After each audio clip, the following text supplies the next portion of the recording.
Welcome to the mysterious world of Magic Island, a place where anything can happen. Lost to time, hidden by strange forces, and filled with secrets that stretch beyond the imagination.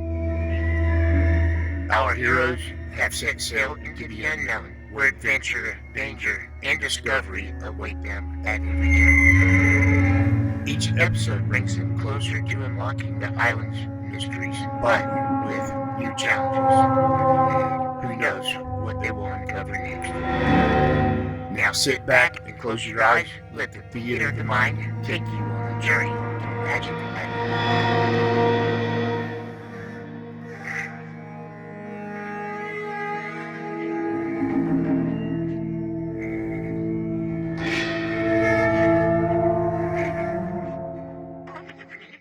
The magic island of Euclidia is over 4,000 miles from Los Angeles, California. Yet most of the activity of our story has been around Los Angeles for some little time. To begin with, Mrs. Gregory and her entire party were landed safely back in California, the Euclidean girl submarine commander bringing her rocket plane down on Lake Hollywood. Now, Captain Bradford and this girl have set off again in the rocket plane, trying to reach Euclidia before G-47 and the scientists can escape. Mrs. Gregory, with Jerry and Joan and her crew, are to follow immediately with a large boat chartered for the occasion.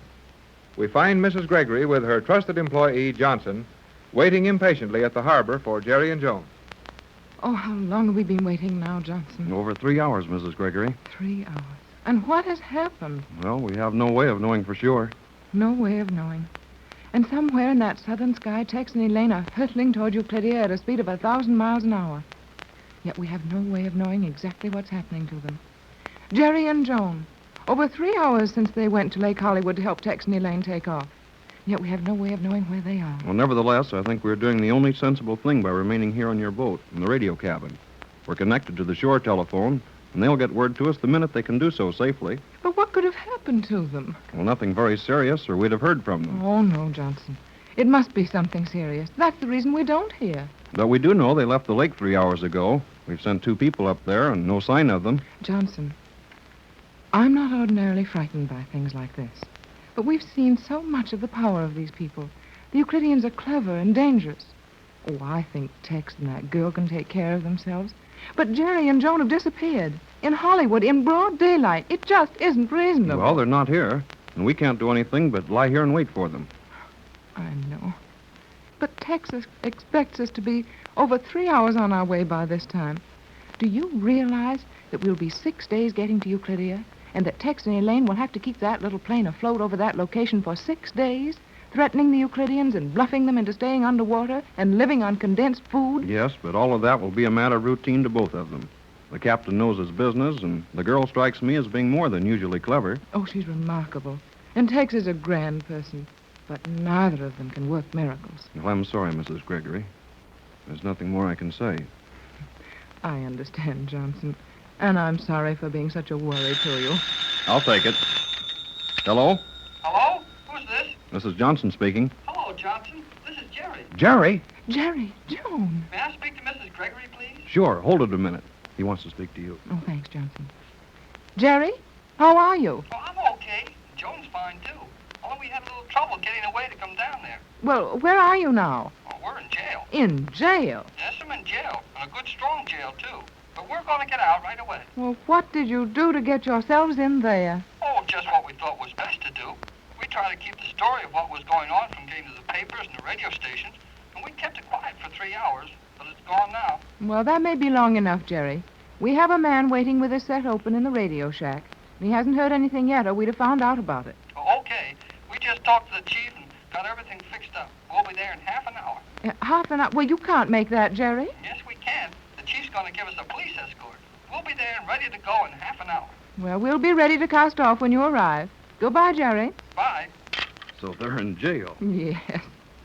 Jerry says they got there trying to keep the news of our departure a secret. Well, I think they were trying to cover up the captain's flight. Oh, of course they were.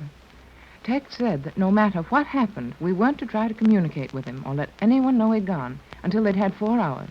That should put them at Euclidia. Well, Jerry's apparently done his best, even to the point of going to jail over it. Oh, he's a great boy, Jerry is.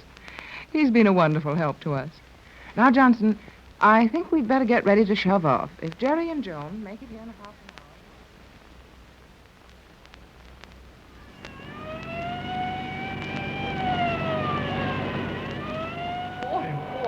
How do you like it, Joan? Oh, I like it very much.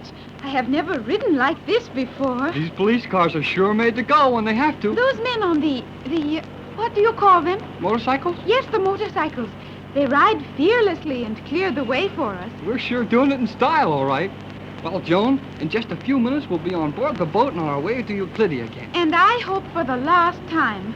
I want to live in your world, Jerry, with all of Mother's sensible, normal friends. Yeah, I don't blame you.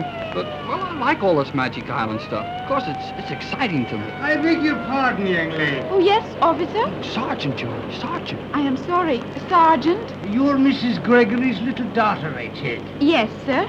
And you lived 14 years on that thing they call the Magic Island? That is correct. Then, would you be so good as to give me your autograph? My autograph? Yeah, you know, Joan, like the picture stars do. Sign your name for the sergeant.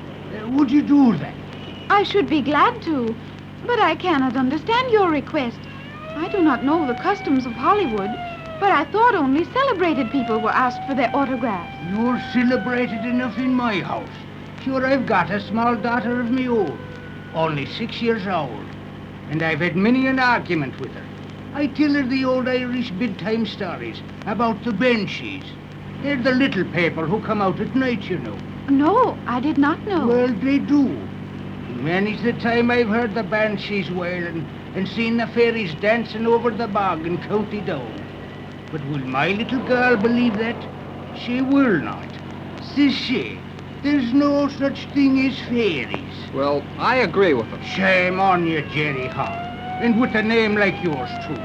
And this beautiful girl sitting right beside you. I will sign my name for you, officer, Sergeant, but what has that to do with your little girl? Sure, and if I show her your name, written in my traffic book, she'll believe me. She knows all about the Magic Island, and when she says that I've really had you riding in my car, I'll have less trouble with my bedtime stories hereafter. I guess you might at that. Okay, Joan, sign your name for the Sarge. It will be a pleasure. Only think of it, Jerry. I have been asked for my autograph. Yeah, I know. And when we get home, I suppose you want to go to work in the pictures. I should not mind. Well, there's no time for that now. We're pretty near the harbor, and we'll be plenty busy explaining to your mother after we do get there.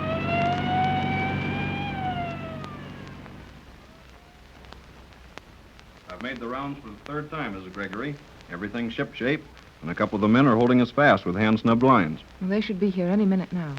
Oh, Skipper, Aye, will you start the motors and stand by to shove off the instant Jerry and Joan are aboard? aye. Nearly 4 hours since the captain took off. Well, I think we may expect to hear from him almost immediately after he lands Wait. at Euclidia. Listen, Yes, they're coming. Jerry said they had a police escort. and I'll bet Jerry's making the most of that. To say nothing of the thrill it is for Joan. Well, McLeod's on his toes and starting the motors. I wish we could hear from Tex. Well, he hasn't been gone quite 4 hours, and they wouldn't have much chance of making it in less than that. Johnson, listen.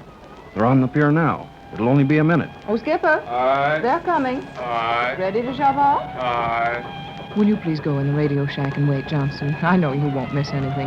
I'll meet them and order our sailing. Very well, Mrs. Gregory. I'll watch the radio.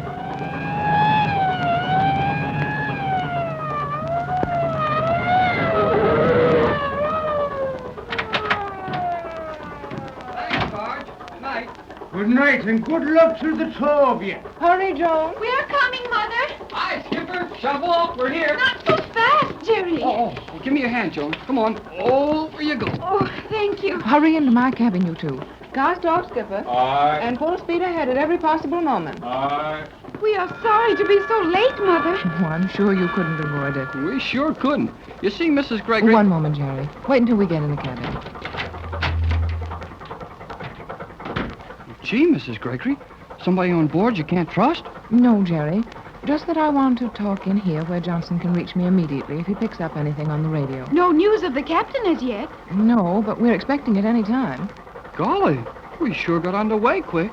Yes, Jerry, we've been waiting for you over 3 hours, you know. Oh, I'm sorry about that, Mrs. Gregory, but we had a good reason. You see, a reporter and a cameraman followed us to Lake Hollywood and saw the captain and Elaine take off in the Euclidean rocket plane. Oh, Jerry, they didn't know what Tex's destination was. They seem to have a very good idea. But how, Joan? Well, golly whiskers, Mrs. Gregory. Everybody in the country knows about our trip down to Magic Island, and I'll bet plenty of people managed to find out we got back all right. But they couldn't possibly have known about Tex's formula or what he plans to do at the underwater city. No, Mother. They do not even suspect the existence of Euclidia, but they do know a great deal about the Magic Island. Well, what happened? Well, they came dashing up just as the rocket plane took off, but they were too late to get a good picture of it. But they took our pictures, Mother. Well, that couldn't do any harm. But how did you get in jail? Well, we figured that Tex didn't want any stories about this flight of his to get out until he was at Euclidia. Knowing that Elaine and the captain were afraid G-47 would be inspired to make a desperate attempt to escape if he realized capture was so near. That's right. But you couldn't stop the story. Oh, we did for a while. Well, I took a shortcut over the hills and headed them off on a one-way road and swung your car around so it blocked the road and couldn't be moved. Then we had plenty of luck when the road behind them filled up with cars before they could get out. And then the officers came, and Jerry talked very fast, even faster than usual. And the officer agreed to take the two newspapermen to jail with us. Oh, very nice, Jerry. And did they take them? Oh, boy, they sure did. I told the cop who arrested us just enough about you and the captain that he knew I had something serious to tell. And he agreed to hold those fellas and not let them get the story out until I had a chance to explain it at headquarters. But how did you get the chief's attention at this time of day? Well, I just kept asking for him and saying you told me to talk to him. And pretty soon he came down to the jail. Well, after I told him the whole story, he held us all 3 hours and then let the reporters out at the same time he sent us down here. We tried to get away earlier to join you, but the chief said he really had no reason to hold those men unless he held us also. And Jerry and I agreed that those 3 hours meant more to Captain Bradford and Elaine than they would to this boat. And you thought exactly right. Tex should have time enough to land at Euclidia and take control before that news can possibly reach G-47. Well, that's what we figured. Well, children, we're off on another mad race to the South Seas. I hope this is the last one. Don't worry, it will be. And when you get back, you can walk up and down Hollywood Boulevard all day handing out your autograph. Why, Jerry, what does that remark mean? I am a celebrity, Mother. I have given my autograph to a sergeant of police. Oh, Joan, dear.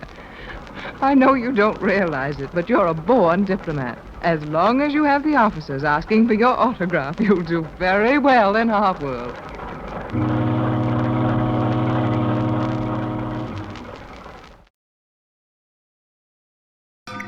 And so, another chapter closes on Magic Island.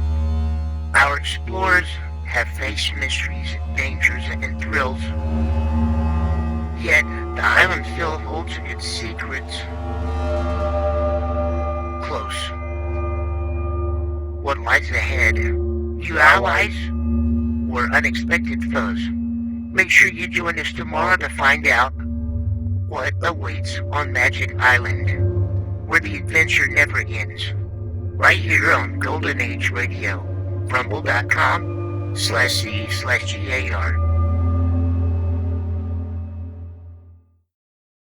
If you're too impatient to watch all 130 episodes, one per day, there's a link in the description so you can watch all the videos you want all together.